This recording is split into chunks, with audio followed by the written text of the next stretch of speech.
Now the column space of x1 is a subspace of column space of x, but that does not necessarily mean that the columns of x will form a subset of the columns of x1 will form a subset of the columns of x1 of x. That is, you are not picking certain columns of x and creating x1 by stacking them. So here is one example where that is not the case. Suppose we are again working with the same model, mu plus alpha I plus epsilon ij. So we have this 1 1 1 1 1 0 0 0 0 0 1 1 0 0 and 0 0 0 0 1 1.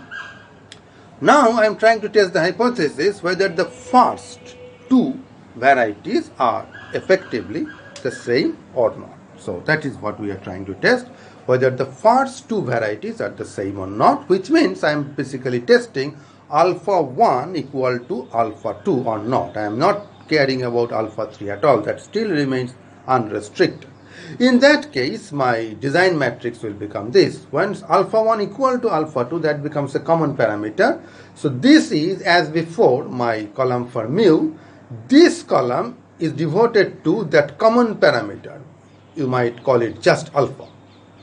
And this is, as before, devoted to alpha 3. So how did I get this? Very simple. I just added these two columns. So for all the plots where the first thing has been shown, they will have this common effect alpha, and for all the plots for which I have got variety 2, they are also alpha 2, but alpha 2 is same as that new alpha. So these two columns are kind of merged. That is, in this case, they are just added as two vectors. So here again, this is my x1 whose column space belongs to column space of this, is contained in column space of this, but observe that this new column 1 1 1 1 1 0 0 is not one of the columns of this matrix X. So it is obtained as a linear combination of two columns, but it is not directly a column of the X matrix.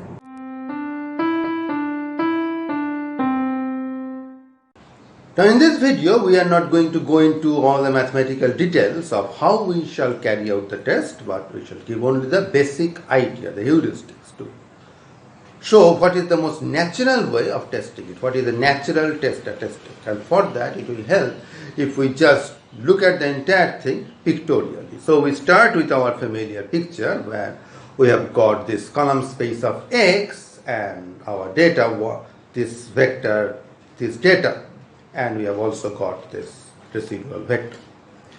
Now we are working with, that is my origin. So this is my origin here. Now we are working with a subspace of this column space of X, which I will denote by this line. So this is my subspace. This is my subspace of column space of X. This is so this is column space of X1.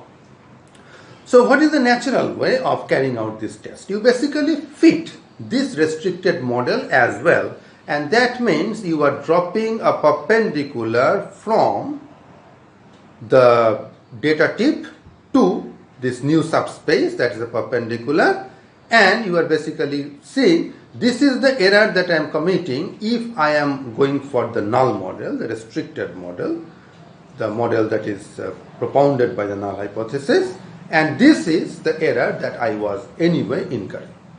Now carefully understand this thing here. When we say that I already have this model, this makes a strong statement.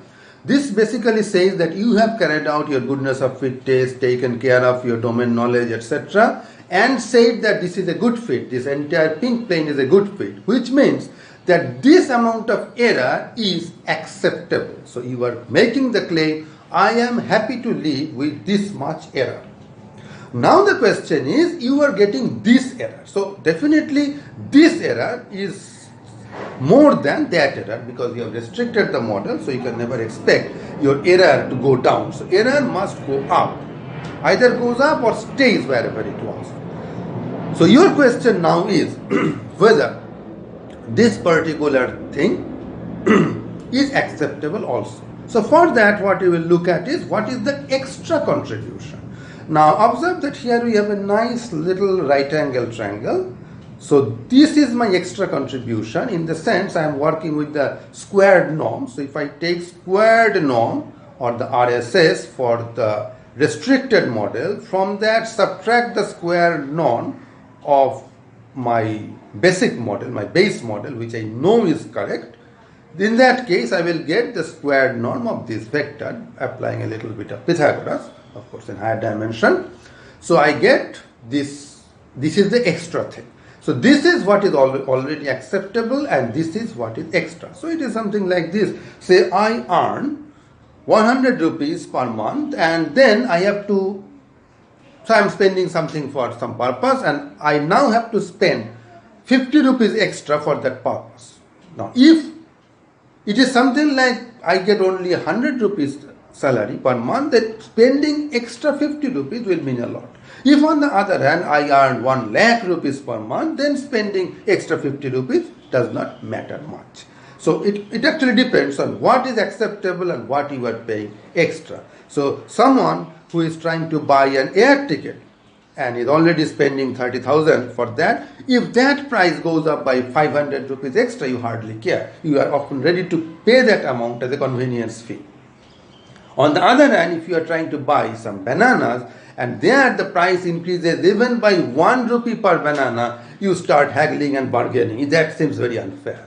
So we are always working with relative error, so to speak. So this extra thing must be measured with respect to the yardstick of what is acceptable.